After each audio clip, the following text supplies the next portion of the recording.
Good evening. It is now, let's see here, 7 o'clock. And I'll begin this evening's Douglas Housing Authority meeting of August 7th. I will not call it to order as we do not have a quorum. This means that no decisions can be made, nor any votes taken. This is a scheduled and posted meeting, so I'll use the time to share some relevant information with those here and those watching. The Housing Authority is made up of 5 members, 3 elected and 2 appointed. A minimum of 3 members is required to constitute a quorum. So we will take attendance. I'll start with myself. Currently the only person here from the Housing Authority, Richard Preston. And if we could go around the table, Jean, if you could just give us your name. Jean Dwinell. And Jean is a resident. Carol Preston. Carol's also a resident. Thank you for joining us. There are no minutes to approve. We will not be taking minutes this evening, but I will be taking notes, and the notes will be available.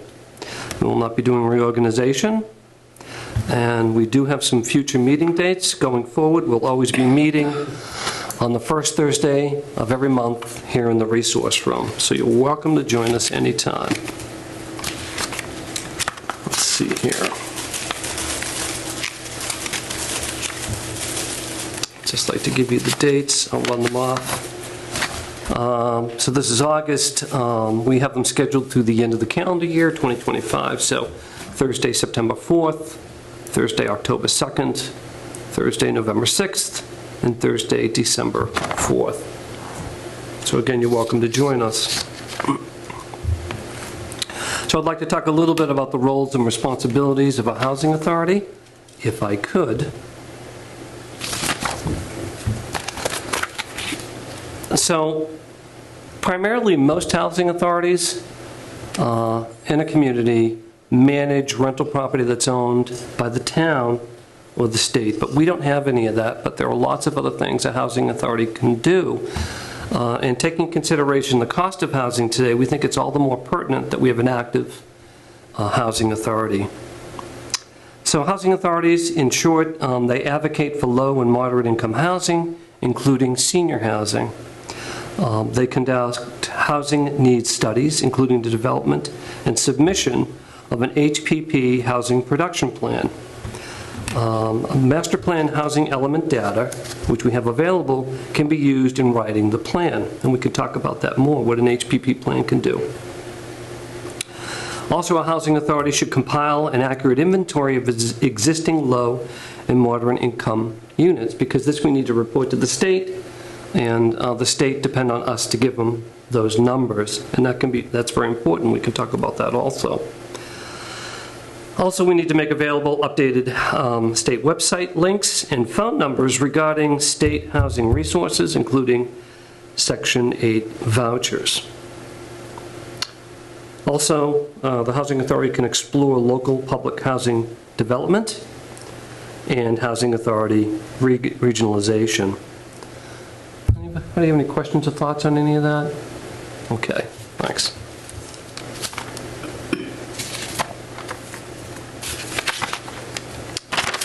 Let's see here. So one of the topics we're going to discuss is 40B, low and moderate income and senior housing challenges. So what I did was I found a good synopsis or a great definition of what 40B is. Massachusetts 40B is a state law, also known as the Comprehensive Permit Law, that aims to increase the availability of affordable housing throughout the state. It does this by allowing developers of affordable housing to bypass and modify local zoning regulations in cities and towns where affordable housing constitutes less than 10% of the total housing stock.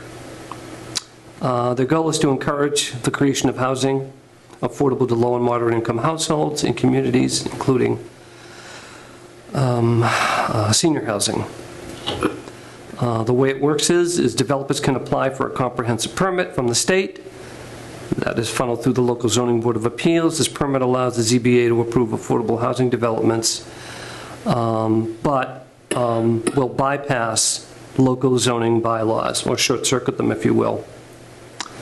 Affordability requirement, to qualify for Chapter B, at least 20 to 25% of the housing units in the development must be affordable to households earning no more than 80% of the area median income.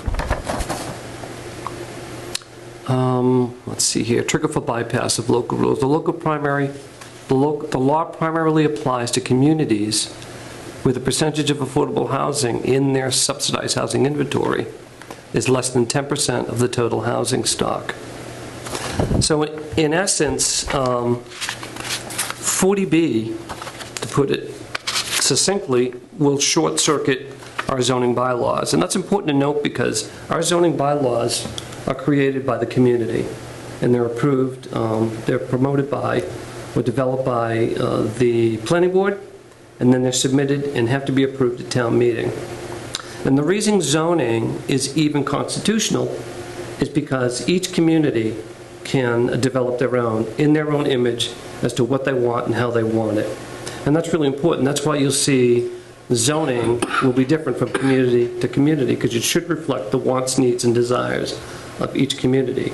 What a 40B permit does is that they're looking to make sure, the state, under 40B, that we have at least 10% low to moderate income housing as they define it. Currently, we have only 4%.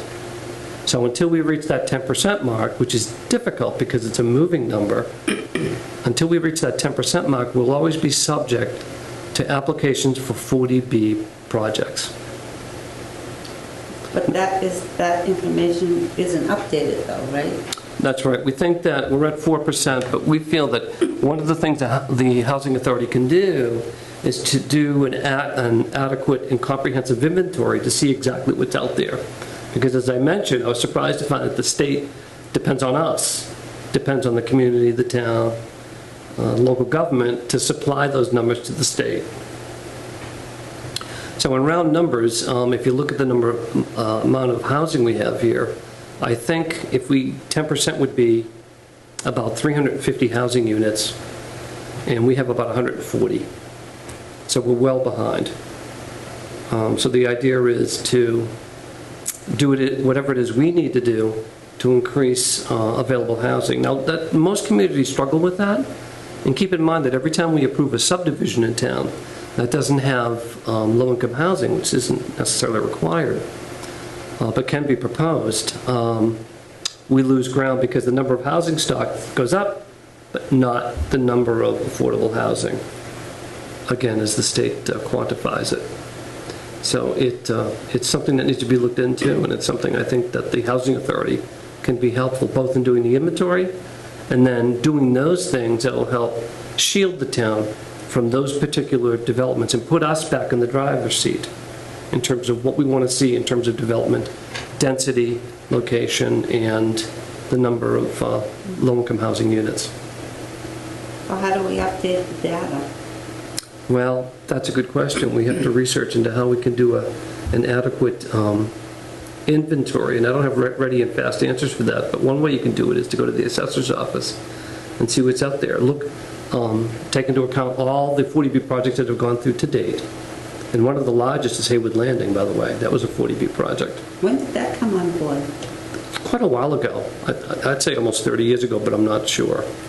It's been there for some time. That was a 40B project. And then we have a couple that are being developed locally. There's one up on North Street, and there's another one proposed off of South Street. Let me see what I have here for that.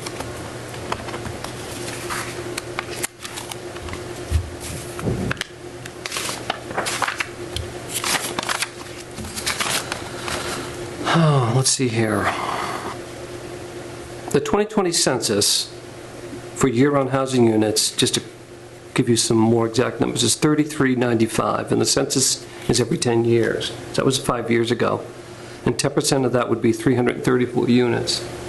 I think we could easily round that up to 340, 350 now that we would need to have to reach the 10% mark.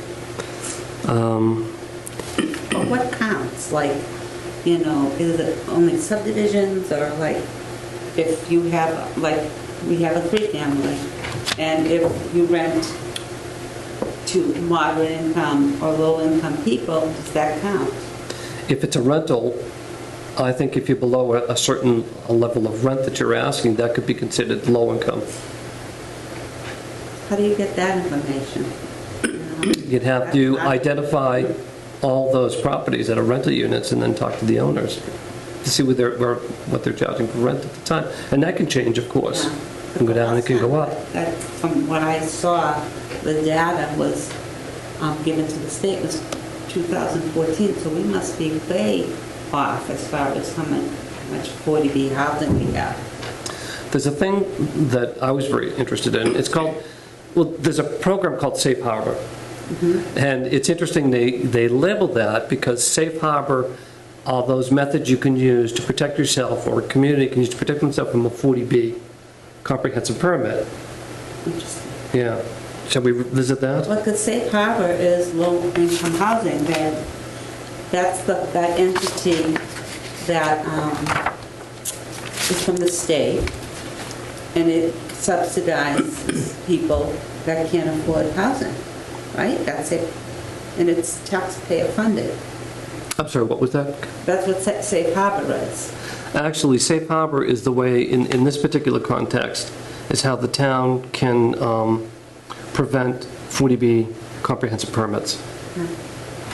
A couple things in here. There's a couple ongoing projects. Just want to update you. North Village on North Street. I think it's a total of 124 units and 22 low-income units when it's completed. Where is that? North Village, it's on North Street, almost on the Sutton border. Another one that's only proposed on 28 acres is South Meadow Woods, and that's proposed on down on Southwest Main Street, and that would be 30 units. Again, that's only being proposed at this time. So we want to give that caveat.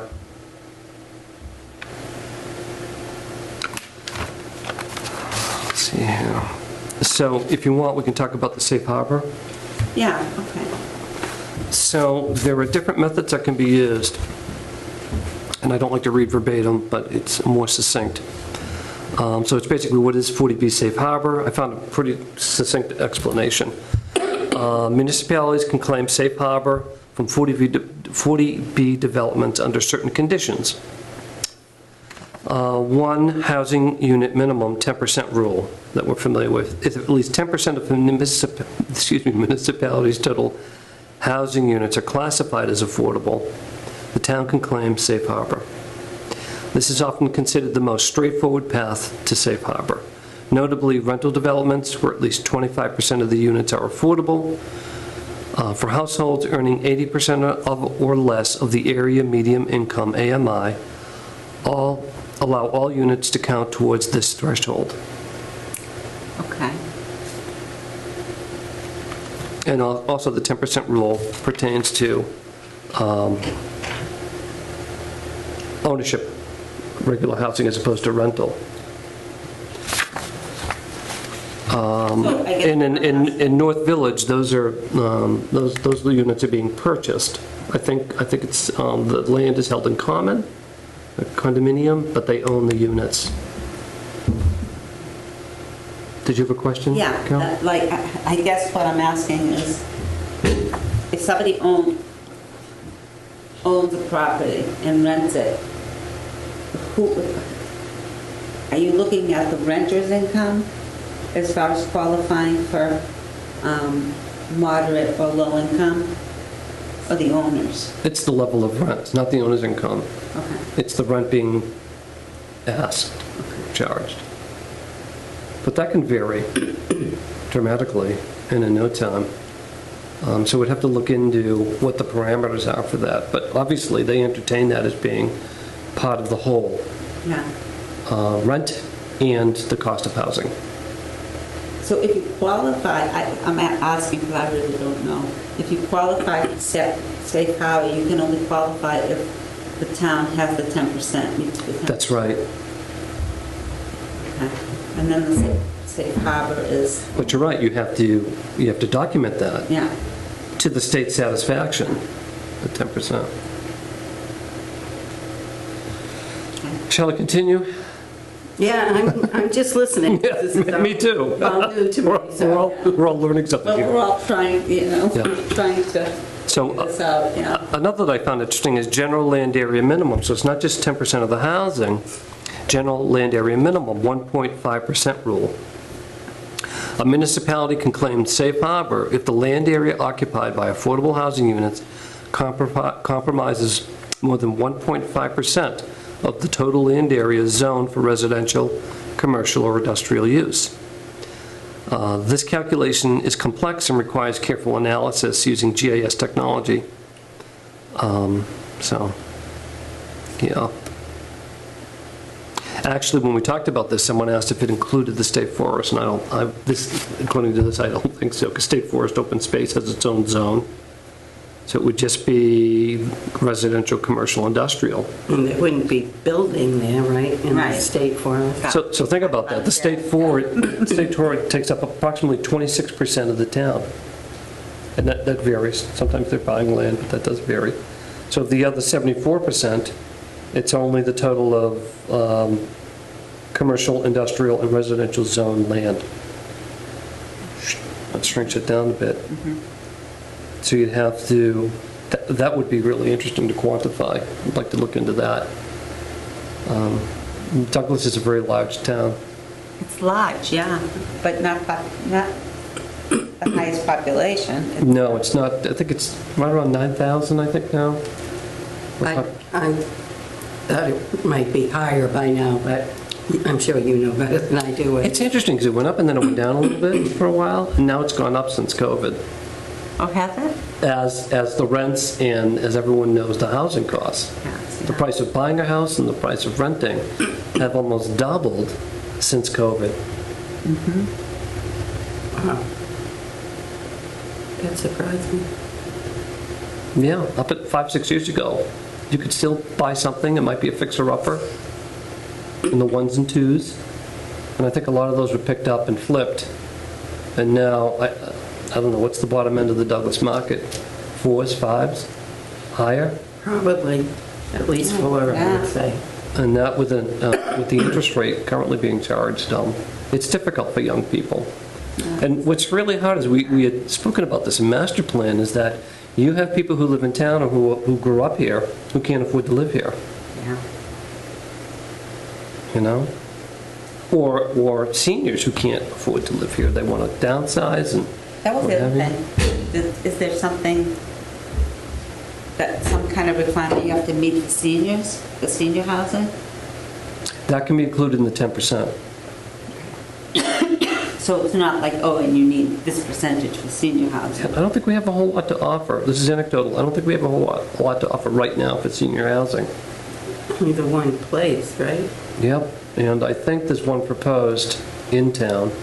I don't know where that is.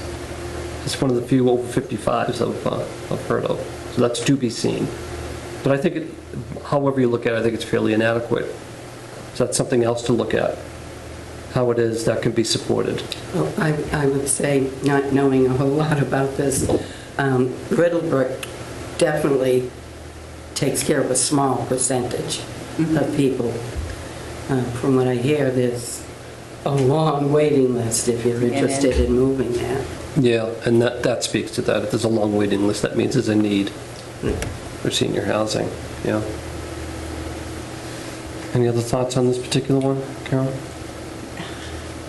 I don't know. I mean, are there like grants? Is there money available from the state? Which of course now it's probably nothing. But, you know, like if you meet certain requirements, how do you build this I think housing? quite often there are resources out there, and actually CMRPC, Central Mass Regional Planning Commission, that's helping us with the master plan, can let us know what resources are available. Okay. Because quite often what will happen is that the state will help you, but they won't necessarily fund it all, you understand? But that's something that can be explored, and that's something that a housing authority can do. That would be our job, is to explore the options and to facilitate, however we can facilitate, this kind of housing. So let's see here, there's another one here, annual land area minimum. It's the 0.3% rule. Safe harbor can be claimed if construction of low to moderate income housing begins in any calendar year on sites comprising of more than 0.3% of the municipality's land area or 10 acres, whichever is larger, if that makes sense to you. I don't know, say it one more time. Yes, I need that too. Let's see here. Annual land area minimum, so this is within a year, within a calendar year. Safe harbor can be claimed if construction of low to moderate income housing begins in any calendar year on sites comprising more than 0.3% of the municipality's land area or 10 acres, whichever is larger. So they're saying is if you have one big project that's up to 0.3% with 10 acres, you're covered just for the year from a 40B, Okay. which is interesting. And then you'd be qualified for the safe harbor then, Yep. which is kind of probably similar to Section 8. Section 8 is state supplemental. Yeah. Safe harbor is state too. Yes. Well, yes. But probably you just have to meet that extra criteria. Well, it's interesting because that's another thing. I mean, it's almost two things. The state will provide Section 8 for those who qualify, but they have their limits too in terms of amounts and to what they'll pay for 1 and 2, 3-bedroom units, what have you. I don't even know if that will qualify for low-income housing, as odd as that sounds. Yeah, I don't know. From what I understand, from what they'll pay for those types of units, I don't know if that comes under low-income housing, strange enough. Well, I guess we have a lot of work to do. We do, by jingles. We have more questions than answers.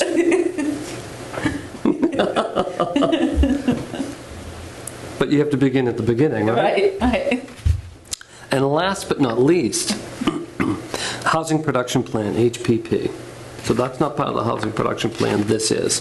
And this is something we've talked about, and I think it's something definitely that the Housing Authority should look into. Housing Production Plan, HPP, in recent progress. Municipalities with an improved HPP plan can gain temporary safe harbor by meeting annual affordable housing production goals. HPP is a community's proactive strategy for planning and developing affordable housing by creating a strategy to enable it to meet its affordable housing needs in a manner consistent with the Chapter 40B statute and regulation. So it's interesting because the HPP plan has two phases. So one, it has to be written, and it has to be a plan that says, we are behind by 250 units, just throw it out there. And there's a formula there. And if you, as part of the plan, you could say that we're going to build between 2 and 4 units. We're going to be responsible for at least 2 to 4 units to come online every year, then we will be given safe harbor. Those numbers are going to vary, of course. I think an HPP plan should be entertained. I think there was one, the town did have one. They're a 5-year plan. It was submitted in 2009. It expired in 2014. So that's the information that the state got, right? You have to submit that to the plan. 'Cause that's the Submit the last plan to the time, state yeah. to their satisfaction. Yeah. So they have to decide that it's going to meet the minimum requirement that you need to provide that low and moderate income housing and still be within their guidelines to not be susceptible to a 40B plan. Yeah. Part B of that is once you submit the plan, that's only half the battle. Then you have to start building those units or have cost of those units to be built. Somehow, it could be through a contractor. But how? You cause those, That. it could be private, Yeah. but as long as they see them coming online, it's not the town necessarily has to pay for them. As long as you have a plan, it could be within the local zoning. There could be local zoning changes that say if you do a subdivision, you've got to do these This percentage. yeah, this percentage, so that you can guarantee that you're going to have this many units within a calendar year. And I don't think it has to be a lot of them, as I said. With our numbers, I don't know, between 2 and 5. So first you have to write it, it has to be accepted by the state. Once that's accepted by the state, then it has to be certified. It's only certified once you start building units and put them online, because they don't want you to submit a plan and not do anything. Once it's submitted and certified, then you're covered from 40B. And what happens is, people can still submit a 40B comprehensive permit. They can apply for it with the state. It can be submitted, and then it does not even go to the planning board. It goes to the Zoning Board of Appeals, ZBA. And the ZBA can reject it, where normally they cannot. The ZBA would have to work with them, but it can't be denied. It can be qualified, but it can't be denied. But if we have an HPP plan, the ZBA can say, we don't need it, we have a plan. We're not going to do it. It doesn't meet our needs, it meets our requirements and our parameters. As a town, it puts the town back in the driver's seat. So you want to get from A to B, you want to provide low and moderate income housing and senior housing, but the town wants to be or should be in the driver's seat as to where, when, and how. Okay. So what's happened up until now? Well, the HPP plan, I knew you were going to ask lots of questions. What I just knew it. I wish I had lots of answers. 'Cause this is new, we have lots to learn, but this is what I know so far. What was your question again? What happened between Sorry. 2014 and now? The town did not resubmit another one. I don't want to be unkind, but they kind of dropped the ball. They did not submit another one. Most towns do. You can go online and see who has an active HPP plan and which community is certified. And Douglas had one for 5 years and hasn't had one since. So that's What's good though, part of the problem. what's good though is we may not have to write it from scratch, because we can use the previous one as a model, modify it, and submit it. Okay, so this is a doable thing. I think it's doable. Anything is doable. And then maybe we can be in the driver's seat. Well, we want to make sure we have support within the town, that people, when you make a plan, there are certain town bodies, planning, and the selectmen, you want to make sure they're on board supporting the plan. Yeah. So they would have a swing at it, if you will, to make sure it meets their criteria. When somebody wants to create a new development with several houses, are there any restrictions or requirements as far as the size of the lots that they're going to build? Yes, under zoning. That would come under zoning. So you have general zoning bylaws, and then you have the rules and regulations regarding a subdivision. So the general zoning bylaws will tell you what size the lot can be, road frontage criteria, and is it truly accessible, and what have you. And those are called approval not required, A&R lots. So you get some land, it has to be on a public or private way. Public way speaks for itself. A private way has to meet minimum with grade construction. You have to be able to get there and get up, as opposed to anybody on there. So if it meets our criteria, you can cut up lots. It's not a subdivision, it's on a road, it's on a way. If you create a new road, that's a new subdivision.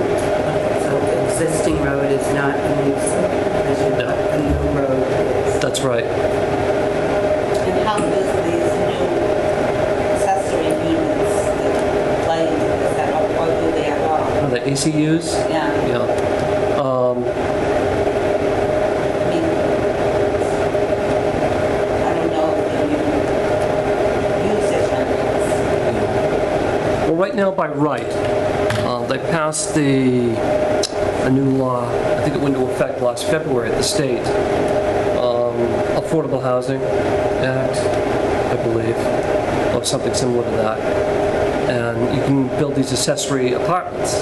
Now, there is an accessory apartment bylaw. So, by permit, you used to be able to, if you have a single-family home, add a detached or detached unit, I believe. I'm not misspeaking there.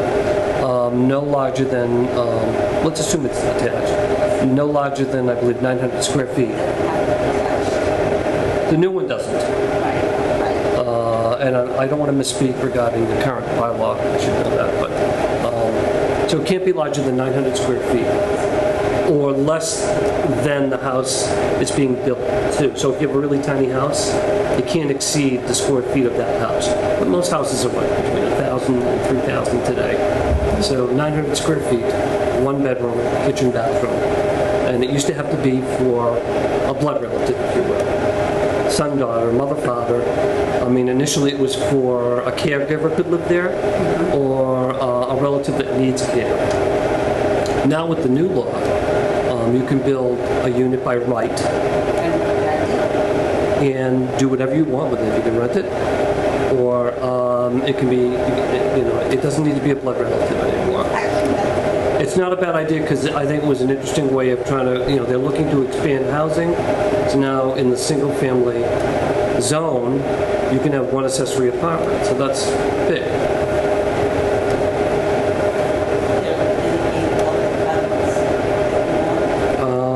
We've had a couple applications come through, but they were still coming under the accessory apartment bylaw. It's sort of, there was a real gray area there, because when they wrote the law, there were issues and errors with the law. So it was, what does a town do? So what Douglas did, because we were fairly proactive, we submitted our own modified law so that we would be protected as to what can go in and what can't go in, even though it's by right. And it's still, you know, I think the state is still reviewing some of this. And even some of the laws, the bylaws we submitted, I believe the Attorney General's office may still be reviewing it, because the state really hasn't set in stone exactly where they are with this. I think the law was written in haste. I think it was well-intentioned, but they have some bugs to work out. Ultimately, being able to build an accessory apartment, or accessory unit, if you will, on your property is going to be beneficial in terms of expanding housing. I just wondered, does it count in the numbers of houses? And if rented Not necessarily for low and moderate income housing.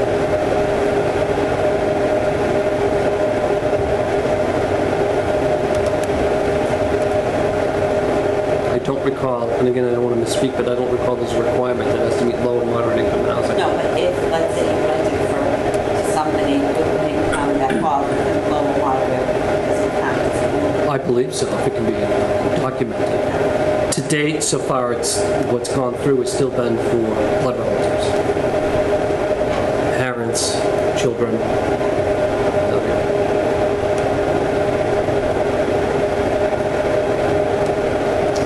So that's the nascent beginning for us regarding 40B and for HPP plans. And obviously we have a lot of work to do and a lot of research to do, because it's important to be accurate and concise. And that's why I'm trying to be careful not to put any information out there that is not correct.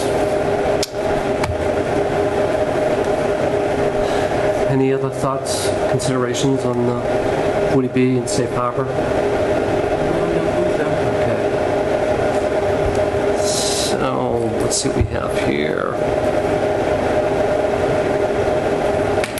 So currently, the last thing I have here is that there's a master plan committee, and they are developing a master plan, and a master plan is a long-term study of where our community is today and where they would like to be 15, 20 years from now. So it's a long-term comprehensive plan. And there are 7 elements that the master plan looks at. And one is cultural and historic resources, transportation and circulation. So we'll talk about sidewalks and roads and what have you. Economic development, looking at our business zoning, looking at what we can do to have a more vibrant downtown, etc. Open space and recreation, town services and facilities, what's going to be needed 20 years from now. And last, population and housing. population and housing. And that's where the expanded discussion came from. What are we doing for low and moderate and senior housing? Sounds like a big overlap between the last. Well, there's 7 different elements, so they looked at them all. Yeah. And the idea is, and the way they've done it is, it's a 2-year program. So in the first year, it's mostly data collection. And how that's been done is through surveys, comprehensive surveys. We had paper surveys, and we had online surveys, and we got approximately 900 responses, which was actually CMRPC, I think they said it was second only in central Massachusetts. We got some great responses too, some colorful responses, if you will, but some great responses. We held an open house in the gym, you may remember that. We set up all the elements, and we had a lot of people come in and talk to us about their ideas. Because the idea with the surveys and the open houses is to understand what the community wants, because the master plan should be a reflection of what the community wants. Not what we want as a master plan, but what the community wants and how they envision our future 15, 20 years from now. We also did some departmental site visits to see what their needs were in the future, among other things. And we've been meeting for over a year and discussing that. The second half of the program, so the first year is really data collection, which we completed, and now the second half is writing the elements, if you will. So we sit down with CMRPC, who've been wonderful, and they will go through each element, and they write their findings, and then they write recommendations. So currently we've looked at housing and population, and we've also looked into, if I can find it here, let's see here, looked at transportation and circulation. I'll have to look. I don't want to misspeak, but anyway, we did complete, for all intents and purposes, population and housing. Now, the writing it and the recommendations have yet to be fully completed by the master plan committee. And then it has to go to planning board to be approved. Once all 7 elements are written and the master plan committee is satisfied with that, it goes to planning board and they review and approve it, and then it has to go to the selectmen. So what I'd like to do is share with you some of the findings, but I didn't want to get into the recommendations because they haven't been finalized, so it would be premature. Do you have any questions on any of that?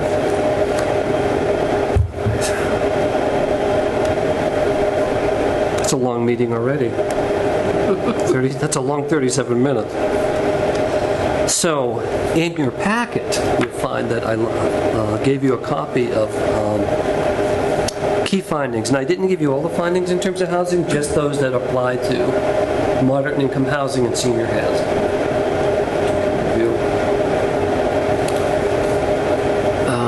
Let's see here.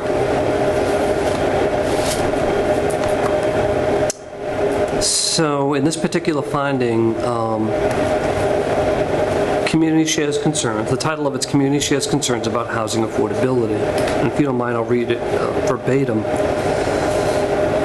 Like most communities in Massachusetts, the cost of living has been drastically increasing in Douglas without a concurrent increase in income. Although the median household income in Douglas is $147,185, is significantly higher than the median household income in Massachusetts, $101,341, which was interesting to note. The increasing median sale price of single-family homes in recent years has still outpaced housing income. Residents are concerned with the cost of housing, taxes, and utilities. Let's see, according to the survey results, the top housing-related concerns for residents are the high cost of taxes and utilities and the high rents or purchase cost of homes.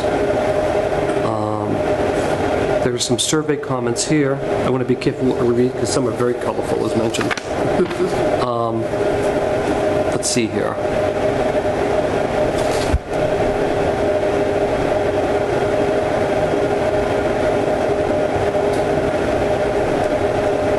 So within the survey, they did rank the concerns regarding housing issues. The top one was high cost of taxes and utilities.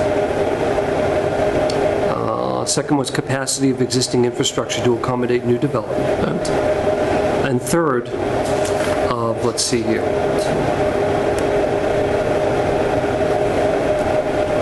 Out of the 12 categories, third was high rents or purchase costs for homes. Yeah. No, I just see a lot of concern with the high rents. Not much with the lack of rental options. Do you have any idea what the average rental pricing is in town? I don't. No, I'd be guessing. You know, it's gone up so much in the last handful of years. I think it may have doubled, and that's anecdotal on my part. What would you say, Carol? That's about right? Rents have probably doubled? Yeah, I would say. Okay. It probably has. Which is difficult for a lot of families, of course. Who can absorb a 100% increase in rent? You know, if something doubles. It's hard. It's hard. I mean, I pay what people, I rent, so I pay quite a lot, I think, a hefty amount. But also, in my particular case, one of my utilities is included, and heat is included. So I would expect it to be a little bit higher than somebody who was renting that paid their heat and so they're different. It could be the same house or in the same, multi-family building. Well, probably not a multi-family, but the same neighborhood with rental homes, depending on what the landlord contributes. It could make a big difference if somebody could afford to rent there or not. Yes. And a lot of landlords may ask for first-class security. I don't know if that was the case with you, Jean, but that can be, considering the rent amount, it can be a big, very I've been difficult. living in that place for so long, I honestly can't remember. But I'll tell you, I pay $1,800 a month for a two-bedroom apartment. The house is actually a duplex with another apartment in the basement. What kind of heat is it that they have? Oil. Did you say, was it included or no? Yes, it is. That's because when the home was originally built, he only put in one furnace. Yeah. So, Oh, So- so it's common, yeah. so it Interesting. has to be included. Interesting. But your electricity is not. No, my electricity is not. How are you finding electricity bills?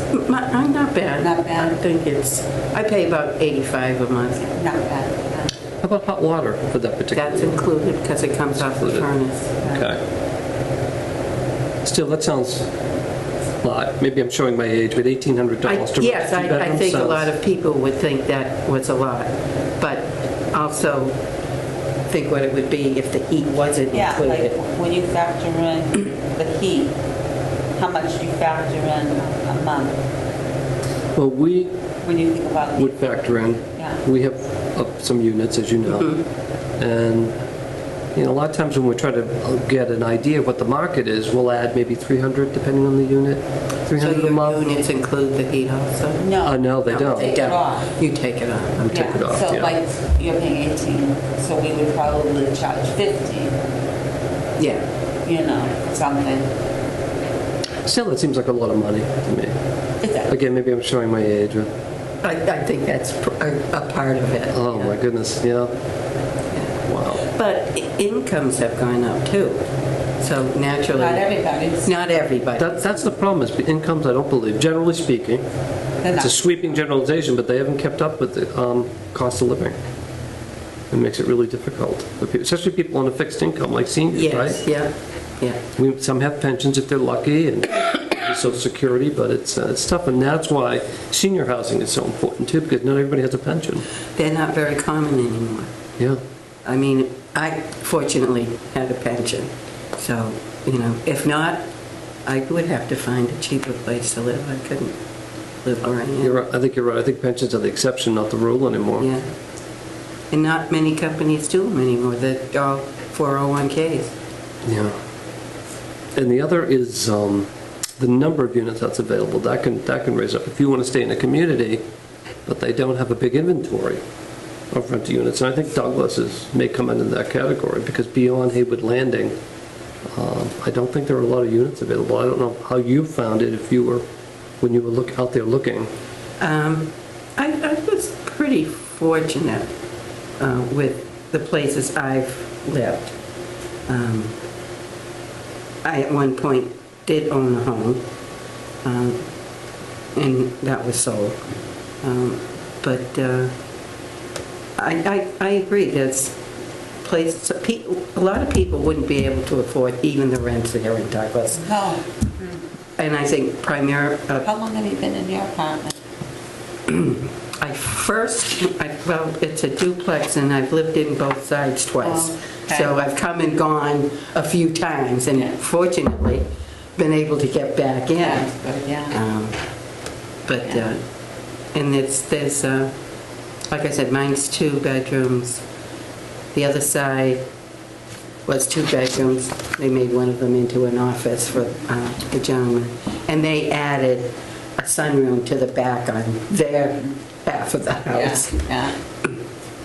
And the basement apartment, I guess, originally wasn't supposed to be there, but the person who built the house kind of snuck another Yeah. apartment in. Oh. This was many years ago. Yeah.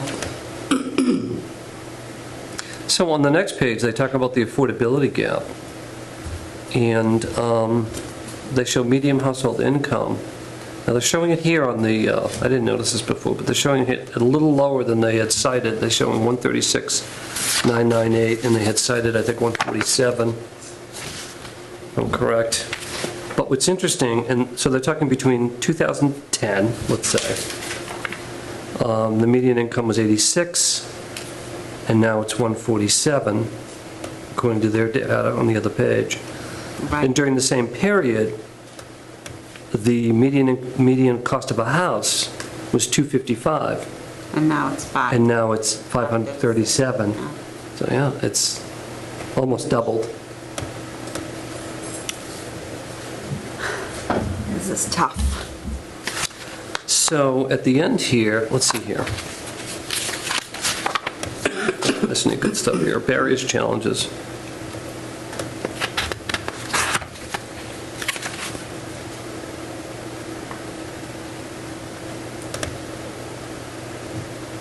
So the barriers or challenges that they're saying the town has are, one is concerns with overdevelopment, ironically enough. And these are the people who took the survey. They're concerned that they like Douglas as it is. So we're seeing the paradox.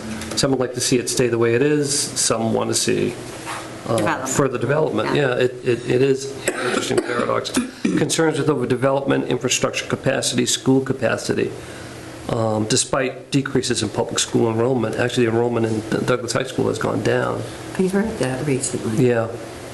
Well, this big push for charter schools, And for the regional vocational the schools. vocational Yeah. schools. I think they're siphoning off quite a bit of students from And that's the high school. choice. Yeah. Oh, here's another one. This isn't our favorite. No housing production plan and minimal planning capacity for housing. So they're saying, according to their study, not only do we not have an HPP, but we don't have the minimal planning capacity for housing. Well, there you go. Shame on us. Here we go. So there we go. We need a housing Yes, authority. we need a housing authority. Let's see here. Large minimum lot size, a lot of people like that. The minimum is 20,000 square feet, and the average is 90,000 square feet in RA, rural agricultural. So they're looking to diminish that. So again, you can see the contrast. Some don't want to see it developed, others want to see smaller lots. Yeah. And this is what they pulled from both the survey and the open house, et cetera. The last one here is interesting. It's lack of diversity in housing types. 86% of homes are single family, an increase of 10% since 1998. So that means, all but 14% are single family houses. Wow. So I think more diversity there might be called for. And unfortunately, what that means is higher density housing. So if you can have condos where they're owned or rented. I think, and what these studies do is they sort of inform what should be done, may be done, can be done within your local zoning to make those changes to accommodate some of these, if the planning board and the town decides it's appropriate. Now, has the state decided they're gonna cite any areas for this 40B housing?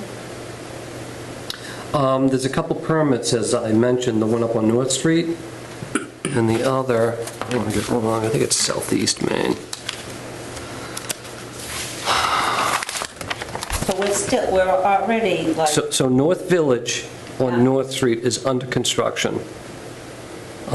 I believe it's 124 units total, and there are going to be 22 low-income units, low to moderate. I think it's moderate. Is that because the state came in to do this? That's a 40B project, Okay, that they cited for Douglas because we don't meet because we don't criteria. meet the 10%. Okay, So it bypasses our zoning, it bypasses the planning board. So at this point- It goes right to ZBA, and ZBA cannot refuse it, but they can help qualify it. so as of now, there's nothing we can do about that, that's already started, That's done. done, okay. So in order to not have them pick the next spot, we have to supply them with all this information. They have picked the next spot. Oh, okay. There was an application, it's called South Meadow Woods on I'm so glad you asked, on Southwest Main Street, and that's proposed to be 30 units. Who's So, paying for it? it's a private developer. Oh, okay. Private developers It's working with the state? that know that you don't meet the 10% and can apply for a 40B comprehensive permit through the state. So if we don't come up with the data, we might end up with, Well, going from 4% to 10% is a leap, but whatever we can do would be helpful. right, but if we, let's say we have data that says we are more closer to 8%. Of course that helps, that's huge, it's a You big know, jump. like, I mean, if we don't supply that, we might end up with 50%. I think, I would recommend an HPP plan, that we look into writing that, and getting adequate, up-to-date data meeting the state's requirements about what's out there now, Yeah, and how it is we go about doing that. yeah. All right. Those are two starting points, I would think.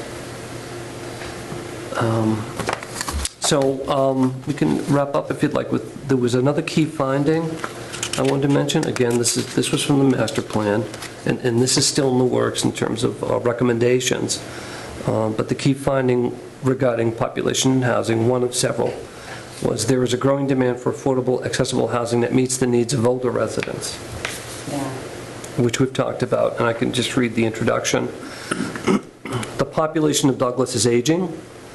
According to data from the U.S. Census and American Community Survey, there was a significant increase in Douglas's population 55 years and older in the last decade. As of 2022, more than a third of the population, 34%, is 55 years and older, compared to 2010, which was 18, and 2000, which was 14%. While the proportion of middle families, 35 to 54 in terms of age, and children under age 19 are decreasing. The median age, if you add up all the ages of the population and find a median, the median age is currently 44.9 years, an increase from 34 years in 2000.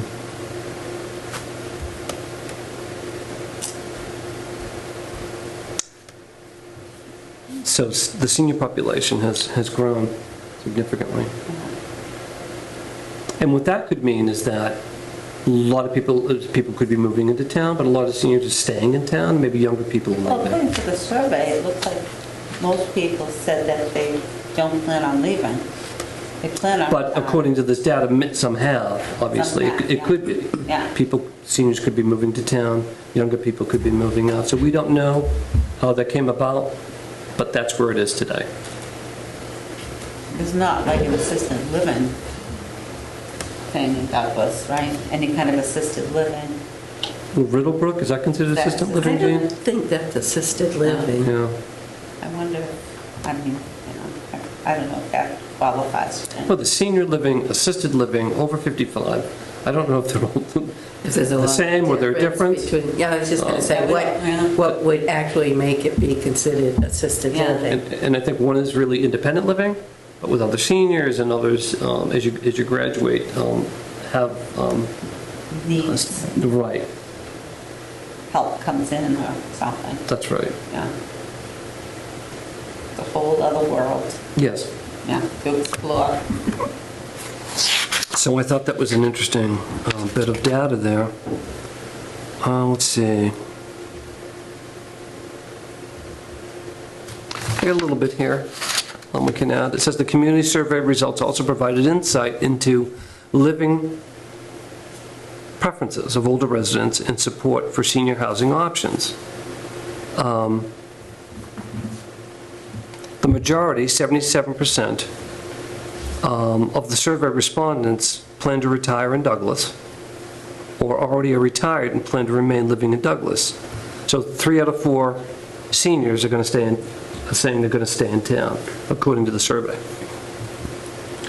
Survey responses also indicated some support for a retirement active living community in Douglas.